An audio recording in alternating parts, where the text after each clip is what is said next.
дар Русия шаҳрванди Тоҷикистонро аз 7 нафар кӯдаконаш 20 соат ҷудо намуданд. Русия: шаҳрвандони Тоҷикистон ба муҳлатҳои дароз маҳкум гардиданд. Тоҷикистон яке аз фасодзадатарин кишварҳост. Ӯзбекистон: ҷаллоди Андиҷон мушовири вазири вазорати корҳои дохилӣ таъин гардид.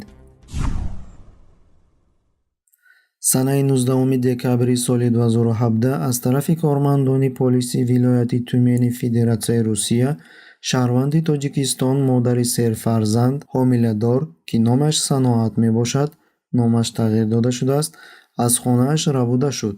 Дар истиқоматгоҳи шахсӣ 7 нафар кӯдакон, ки сину солашон аз 1 то 12 аст, бе назорати калонсолон танҳо мондаанд.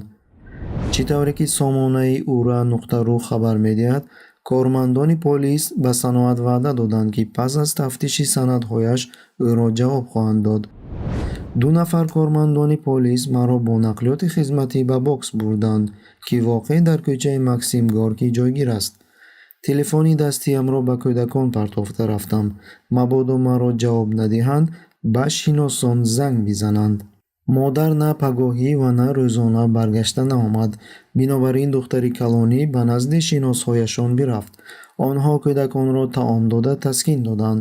модари кӯдаконро соати 8 бегоҳии рӯзи дигар озод намуданд. чӣ тавре ки Саноат нақл намуд, ӯро дар бокс як шабонарӯз нигоҳ дошта, барои хӯрдани кулчаҳои қандӣ ва доширак доданд.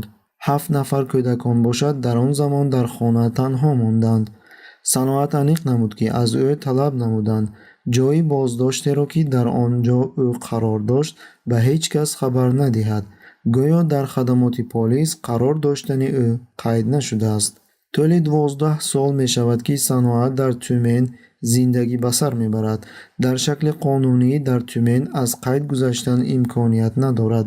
ба ман миёнаравон таклиф намуданд, ки санадҳоямро барои супоридан ба шаҳрвандии Федератсияи Русия кӯмак кунанд, вале ҳаққи хизмат ба миқдори 70 000 рубли русӣ талаб намуданд. ман ин қадар пул надорам, мегӯяд модари кӯдакон. профилактики для помощи такому ребенку и чӣ тавре ки ваколатдор оиди ҳуқуқи кӯдакон дар вилояти Тюмен Андрей Степанов хабар дод, эҳтимол аст, ки бо қарори додгоҳ занро бо кӯдаконаш аз кишвар депортатсия кунанд. дар шӯъбаи вазорати корҳои дохилии вилояти Тюмен оиди ҳодисаи рӯйдода маълумоте дода натавонистанд ва хоҳиш намуданд, ки барои тафтиши фактҳои овардашуда дархости расмӣ ирсол намоянд. ҷавоби дархост то ҳол наомадааст.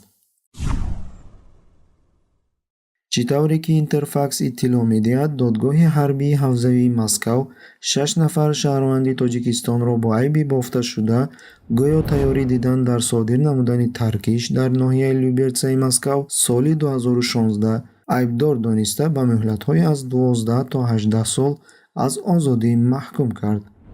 решил принять участие на территории Сирийской Арабской Республики в деятельности Международной организации «Исламское государство».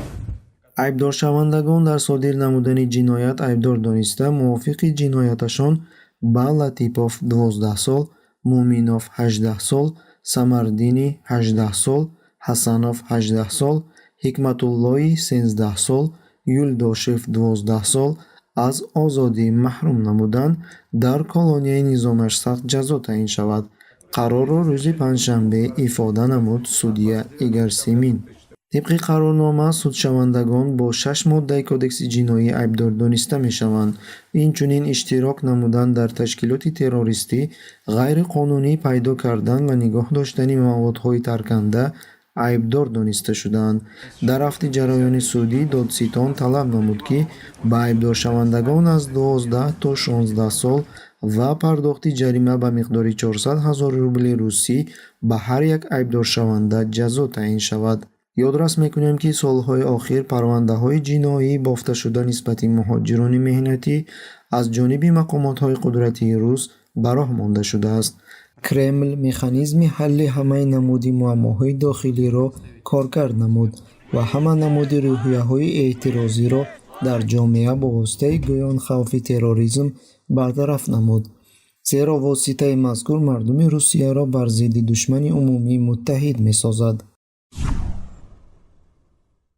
Тоҷикистон дар рейтинги Transparency International ба 10 нишондод фурӯ рафта, мавқеи худро бад намуд. Ҳамин тавр дар рейтинги қабули коррупсия Тоҷикистон аз мавқеи 151 ба мавқеи 161 фурӯ рафт. Ҳамагӣ рейтинги Transparency International 180 кишварро дар бар мегирад. Санаи 22 феврал Ташкилоти Байналмилалӣ оиди вокуниши коррупсия Transparency International 22 индекси қабули коррупсия соли 2017-ро нашр намуд. Дар индекси мазкур кишварҳои ҷаҳон бо ҷадвале аз 0 то 100 балл баҳогузорӣ карда мешаванд, ки дар ин ҷо 0 маънои дараҷаи баланди сатҳи қабули коррупсия ва ба таври мувофиқ дараҷаи ниҳоии коррупсионӣ будани мансабдорон дар сектори умумиро ифода менамояд. 100 бошад дараҷаи пасти қабули коррупсия буда, тибқи усули ташкилот маънои бидуни коррупсияро ифода менамояд. Ҳамин тавр Тоҷикистон бо 21 хол дар 161 ҷой қарор гирифт. Дар рейтинги мазкур Тоҷикистон дар паҳлӯи кишварҳои Чад ва Эритрея ҷойгир шудааст. Каме поинтар аз Тоҷикистон кишвари Туркманистон дар мавқеи 167 ҷой гирифт. Ӯзбекистон дар 157, Қазоқистон дар 122 ва Қирғизистон бошад дар 135 ҷой қарор гирифт. ҷолиби диққатон аст, ки соли 2017 дар Тоҷикистон даҳҳо кормандони баландпояи хадамоти зидди коррупсионӣ ба ҳабс гирифта шуданд, яъне муборизони коррупсия худ коррупсионер буданд. вазифаи ҳар як роҳбар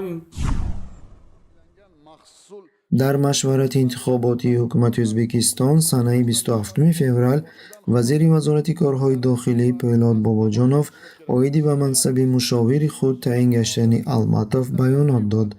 Тибқи баъзе хабарҳо, Алматов вазифаи фаъолияти ҳамоҳангсозии мубориза алайҳи коррупсия дар хадамотҳои қудратиро бар ӯҳда дорад. Дар гузашта Зокир Алматов хадамоти вазорати корҳои дохилиро 14 сол идора намудааст. Пас аз воқеаҳои андӯҳгини машҳури Андиҷон, ӯ аз вазифаи вазири вазорати корҳои дохилӣ сабукдӯш гаштааст. Yo'q, to'xtovsiz o'qni yog'diring. Uni qo'lida qurol yo'q edi. Mana Алматов ҳама вақт ҳамсафи наздики Ислом Каримов ба шумор мерафт.